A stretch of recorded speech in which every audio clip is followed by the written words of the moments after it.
longleaf pine will not be a dominant species in the canopy of the forest without fire for many reasons. One of its adaptations to fire, which I find fascinating, is its growth habit. So when it first germinates, it needs bare mineral soil to germinate. You get that through a fire. So when it germinates, it kind of sits on the ground and it stores resources down in its taproot. So the taproot is growing down and it's getting wider and it's storing resources.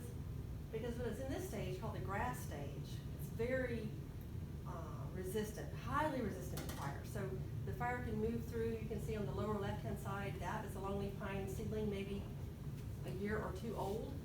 You can see it's burned around it.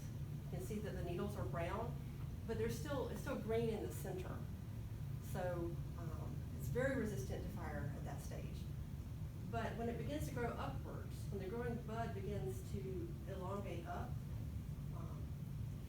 it's vulnerable to fire at that point. So the growing bud is up above the needles. It's sensitive to fire. So what it wants to do is it wants to shoot up as fast as it can.